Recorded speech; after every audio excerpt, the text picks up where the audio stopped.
Bonjour à tous, merci de nous retrouver pour ce nouvel hebdo. Nous sommes du côté du centre équestre de l'Écrin d'Olima. Je suis accompagnée de Réseau qui me suit. On va parler tout de suite des pratiques qui se font ici, notamment l'approche éthologique et du nouveau parcours Photolima qu'on va découvrir. C'est parti.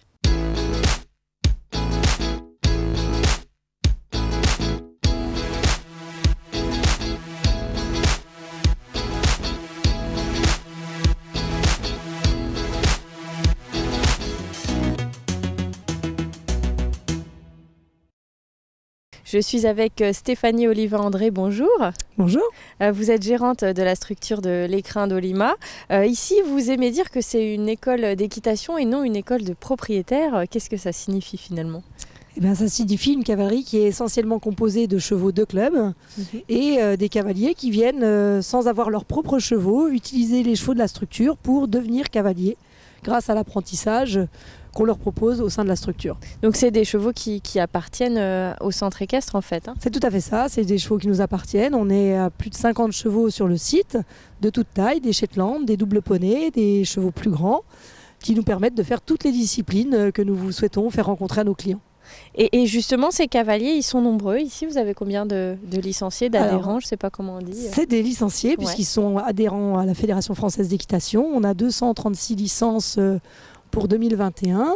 Mais c'est un club qui, de manière hebdomadaire, accueille plus de 500 personnes qui passent sur la structure, puisqu'on a aussi l'accueil des écoles ou des groupes d'handicapés qui fréquentent la structure, et également de la formation professionnelle, ou encore des centres aérés qui viennent profiter du cheval au sein de l'Écrin d'Olima. Parce que justement, ce centre équestre de l'Écrin d'Olima, c'est bien plus que juste une école d'équitation, vous venez de le dire, et il y a aussi tout un parcours pédagogique qu'il est bon de mettre en avant, c'est ça?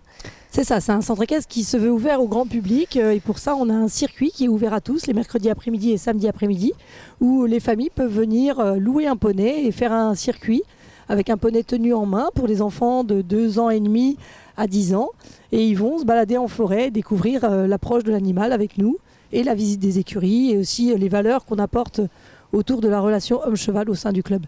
Il y a aussi une activité que vous proposez depuis quelques années qui s'appelle le horse run, c'est ça? Alors je ne sais plus si ça s'appelle exactement comme ça, mais l'idée c'est qu'on peut faire un footing et être accompagné d'un cheval. On n'est pas obligé de savoir monter en fait pour profiter des activités ici. Voilà, alors déjà on a des activités sportives comme le horse run où là carrément les gens vont courir en footing avec un cheval à côté d'eux pour avoir un compagnon qui leur donnera un rythme et les motivera à se surpasser. Et puis aussi on travaille énormément en travail à pied grâce à l'approche éthologique qu'on a sur la structure, qui est une méthode où on va apprendre aux gens à communiquer avec l'animal dans le travail au sol. Et là, on a également beaucoup de loisirs à pied avec le cheval. Donc là, on sort de 2 années difficiles marquées par le Covid, par des confinements successifs. Comment vous l'avez vécu ici? C'était pas facile, j'imagine. Alors, bien sûr, pas facile parce qu'il a fallu trouver des solutions dans les premiers confinements pour gérer la cavalerie. Et ensuite, on a réussi à trouver une idée pour donner une possibilité à nos clients de poursuivre leurs loisirs et surtout poursuivre la qualité de relation qu'ils ont avec les animaux en leur permettant d'avoir des autonomies et de travailler seuls les chevaux de la structure sur le site, qui leur a permis de quand même continuer à venir même si on avait des confinements réguliers. Donc la solution, elle a été toute trouvée grâce à l'éducation de nos chevaux et à l'approche éthologique. Depuis, les choses sont un peu rentrées dans l'ordre et de nouvelles infrastructures sont venues agrémenter le site, notamment cette structure qui est derrière nous. C'est ça qui a été financé essentiellement par la communauté d'agglomération d'Épinal, c'est ça? Voilà, tout à fait, parce que suite au Covid, effectivement, on a vu que la formule plaisait énormément à nos clients et correspondait tout à fait à nos valeurs sur l'approche du cheval.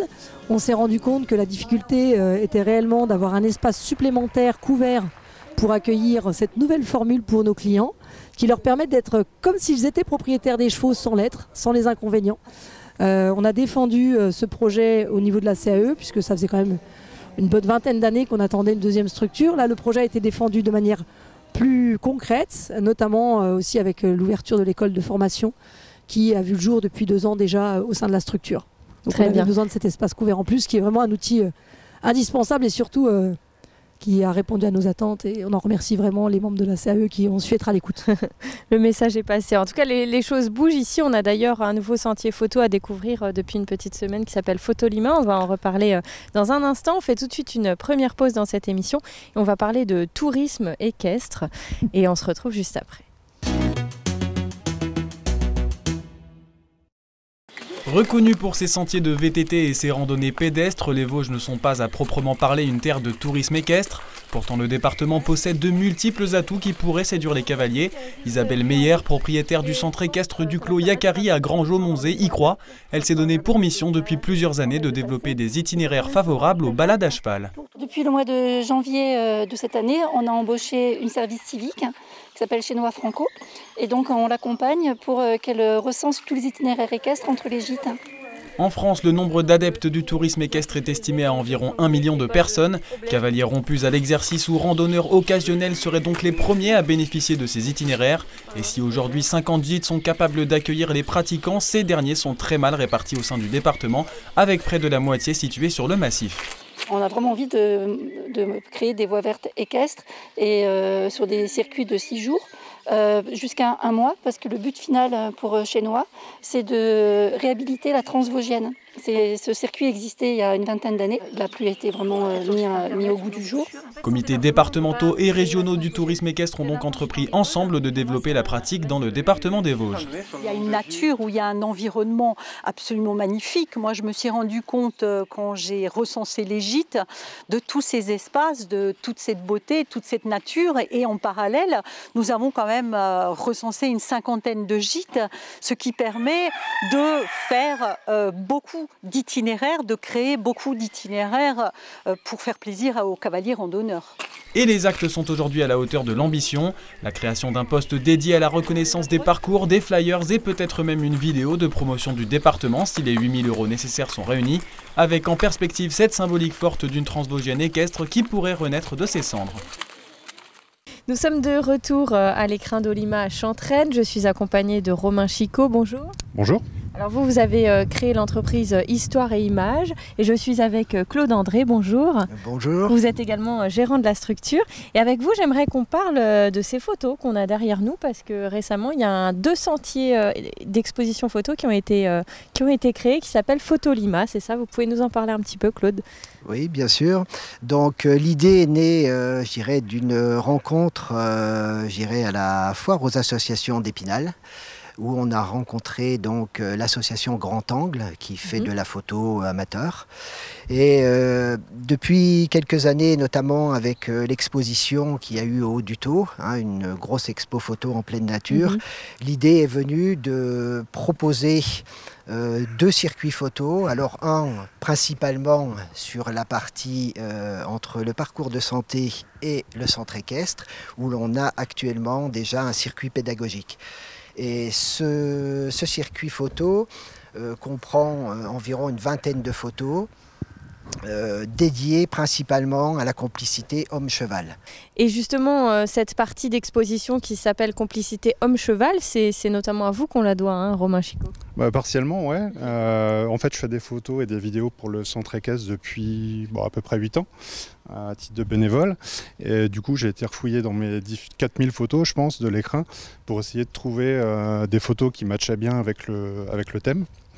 Donc oui, voilà. Alors moi, et puis aussi une adhérente du centre équestre. Et vous, de votre côté, suite au Covid et puis forcément tout ce que ça a impliqué d'un point de vue professionnel, vous avez décidé un peu de changer de voie et de vous lancer dans cette voie-là de manière professionnelle, justement. Complètement, ouais. Donc avant, j'étais ingénieur développement chez un équipementier automobile, donc pendant 25 ans. Et puis, ça a été l'élément déclencheur, ça et on va dire un plan de départ volontaire où je dis ça y est, je tourne la page et puis je fais de ma passion mon métier. Donc voilà, c'est bien parti. En tout cas, ça vous inspire la relation homme-cheval pour justement la photographie? Complètement. Alors autant je ne monterai pas dessus, autant c'est très joli à regarder et puis visuellement c'est magnifique. Et de ce projet, on espère visiblement d'autres projets qui en découleront. Claude, l'idée c'est peut-être après de travailler avec un public fragile, notamment peut-être des enfants en situation de handicap, c'est ça? Oui, alors tout à fait. Donc 2 parcours, on l'a rappelé, la partie cheval et la partie animaux de la nature, les animaux sauvages de nos régions.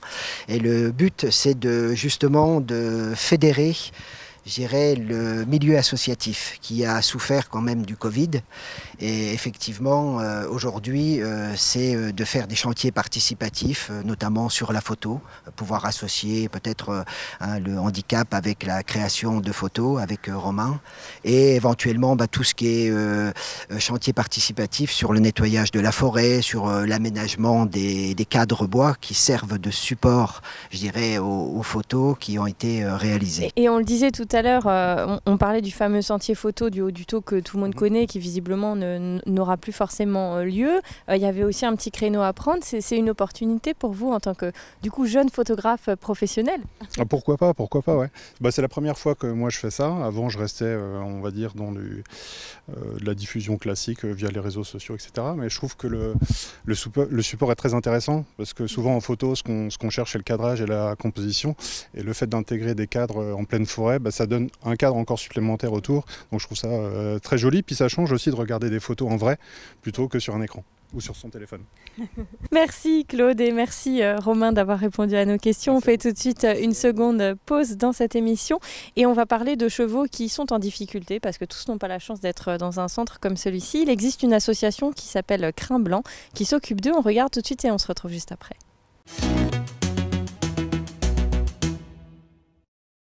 Fanny et Foulonne, 27 ans, viennent d'arriver depuis peu à l'écurie retraite de Crin Blanc dans le village de Relange.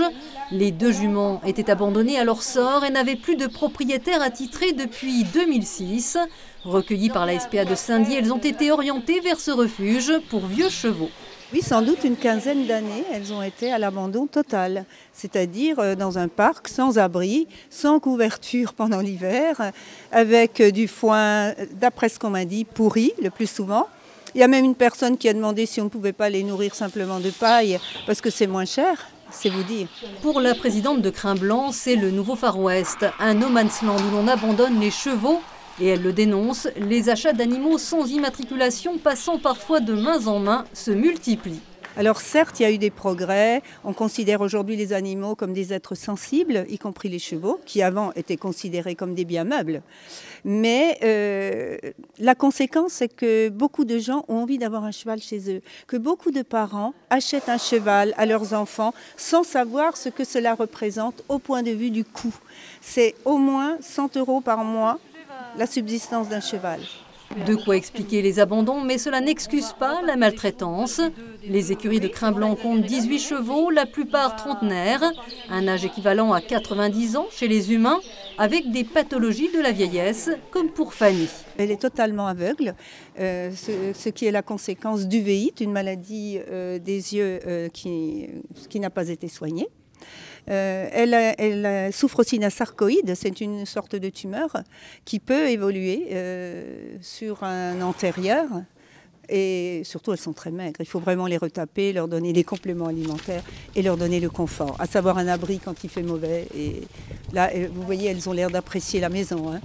Carole Champy pratique la gériatrie équine, une discipline à part entière. Crin Blanc prend soin des chevaux jusqu'à leur dernier souffle. Donc elle va avoir un parc spécial avec Foulonne. Elles sont déjà là en aparté. Je ne la mettrai pas avec le troupeau, c'est trop compliqué. Donc on va construire un parc autour d'elles deux. L'écurie Crin Blanc de Relange est au complet. L'association vit du soutien des fondations 30 millions d'amis et Brigitte Bardot, de dons, de parrainage et de bénévolat. Et l'association recherche également un emploi aidé. Je vous retrouve Stéphanie Oliva-André, vous êtes avec Réseau, un beau cheval de 3 ans, c'est ça? C'est ça. Et on l'a vu dans le reportage qui vient de passer, certains chevaux n'ont pas la chance d'être dans des centres comme celui-ci. Ici, vous avez un vrai respect de l'animal, on pratique l'approche écologique. Qu'est-ce que c'est? Alors l'approche éthologique, c'est effectivement la science qui étudie le comportement animal dans son état naturel. Et là, en l'occurrence, la science qui étudie le cheval. Donc c'est une approche qui nous donne une méthodologie d'éducation de nos chevaux, mais surtout qui nous fait prendre conscience de qui est le cheval et comment le mettre dans son bien-être. Donc d'abord avec un mode d'hébergement adapté. Nos chevaux vivent en troupeau chez nous. Ils dorment la nuit tous ensemble dans un grand parc et ils sont rentrés la journée au box pour que les clients puissent venir s'en occuper. Et puis ils sont aussi sans fer, ils vivent pieds nus. Ils ont une alimentation uniquement à base de fourrage. Et ils ont toute une éducation en licol pour protéger leur bouche dans un premier temps et leur intégrité physique. Donc finalement, on essaye de se rapprocher des conditions naturelles, on va dire, du cheval avant qu'il ait été domestiqué quelque part, quoi. Oui, alors l'idée, c'est de prendre le cheval dans son état naturel, de voir comment ils communiquent entre eux. L'éthologie, c'est aussi l'étude du langage cheval. Et une fois qu'on a découvert comment les chevaux se parlaient entre eux, certains chuchoteurs américains ont créé des méthodologies qui nous permettent, nous, humains, de comprendre leur communication et de s'y adapter et d'avoir des mouvements autour d'eux qui vont faire que les chevaux nous comprendront beaucoup mieux. Alors, il y a j'imagine, peut-être une hiérarchie qui se met naturellement entre eux en place. C'est aussi ça, parce que quand ils vivent individuellement et quand ils vivent en troupeau, c'est pas tout à fait la même chose, j'imagine. C'est ça, donc le cheval est un animal de troupeau qui vit avec une hiérarchie, et c'est d'ailleurs comme ça qu'ils se parlent entre eux, en sachant qui va dominer l'autre. Et il faut attirer leur attention et se montrer leader, mais surtout plutôt bon guide, voire complice avec lui pour qu'il ait envie d'aller dans nos demandes. Quand vous disiez tout à l'heure que vous proposez des formations ici, vous proposez notamment des formations en éthologie. C'est quelque chose qui ne se fait pas encore beaucoup en France. Voilà, donc je suis expert fédéral éthologique au niveau national et c'est des formations, on a 5-6 experts fédéraux en France qui permettent ces formations. On la propose soit aux gens non cavaliers ou propriétaires qui veulent découvrir cette approche-là, mais aussi depuis 2-3 ans maintenant aux professionnels en leur faisant passer un diplôme d'entraîneur qui s'appelle le brevet fédéral d'équitation éthologique. Et est-ce que finalement vous voyez la différence sur le comportement des animaux? J'imagine que oui, c'est tout l'intérêt de la démarche. Voilà, c'est tout l'intérêt de la démarche. On a des chevaux beaucoup plus sécuritaires, hein. Vous pouvez voir, il a 3 ans, mais il accepte la caméra, les micros.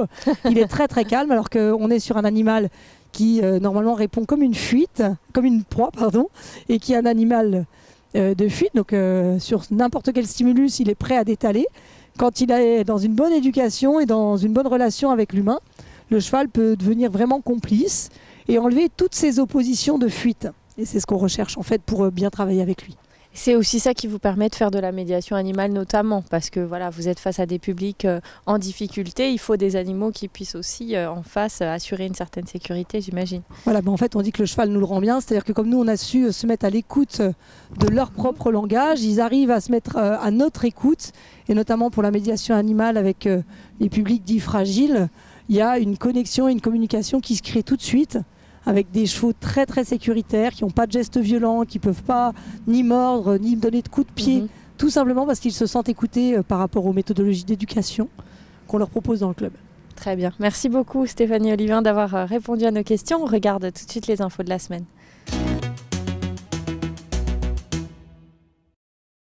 À la recherche d'un emploi saisonnier, la bourse au job d'été d'Épinal est de retour le 13 avril prochain au centre des congrès. Restauration, BTP, aide à la personne. Les recruteurs et agences Pôle emploi de tout le département seront présents avec une attention portée à l'animation et au contrat de maître nageur, des secteurs en pénurie dans les Vosges. Une quarantaine de postes sont à pourvoir au sein de la communauté d'agglomération d'Épinal ainsi que 77 à la ville. En 2019, l'événement avait attiré 1200 candidats. Pour s'y préparer, 2 ateliers, entretien d'embauche et rédaction de CV, sont prévus à la fin du mois au bureau information jeunesse d'Épinal. Il était arrivé en bout de course. Le gymnase Lapic d'Épinal a fait sa mue spectaculaire puisque réhabilité dans les grandes largeurs. Construit dans les années 60, la restructuration a nécessité plus d'1 an de travaux pour un coût de 3 600 000 €, subventionné à un peu plus de 40%. Les matériaux utilisés, du mélèze vosgien notamment, et les entreprises sont en très grande majorité issues du secteur. Le chauffage utilise des pellets, 3 niveaux sont à disposition des clubs résidents et du lycée qui accueille autour de 1500 élèves, dont seulement 18% de spinaliens. Logique donc, selon le président de la CAE, que ce bâtiment soit géré par la communauté d'agglomération. Quelques matchs de volley ont déjà pu s'y dérouler, mais sans public puisque la commission de sécurité n'a donné son aval qu'en début de semaine. Je tiens l'écran, on peut faire grand. Une signature numérique, c'est logique pour valider la charte du numérique responsable. La ville d'Épinal s'est engagée cette semaine à optimiser l'ensemble de ses outils pour limiter leur impact et leur consommation d'énergie, à mettre en place des pratiques éthiques, à favoriser l'émergence de nouveaux comportements et à développer des offres de services accessibles à tous, inclusives et durables. Par ailleurs, dans le cadre toujours de la Journée mondiale du numérique responsable, les salariés de la ville étaient invités à découvrir en mairie différents ateliers pour apprendre notamment à nettoyer les boîtes mail, mesurer la consommation d'énergie des ordinateurs et recycler les déchets électroniques.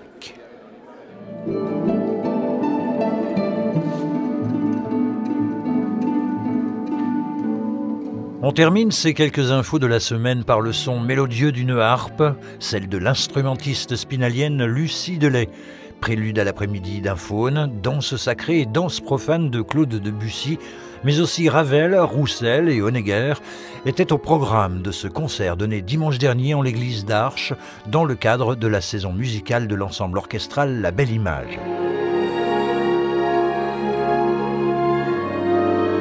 Chef d'orchestre, Lucie Leguet, qui pour la petite histoire a dirigé la récente finale du concours international de piano d'Épinal. Et voilà, l'hebdo, c'est terminé pour aujourd'hui. Merci de nous avoir suivis. Je vous propose de nous retrouver la semaine prochaine. Moi, je vais rester avec Réseau. Je me suis fait un nouveau copain. À bientôt.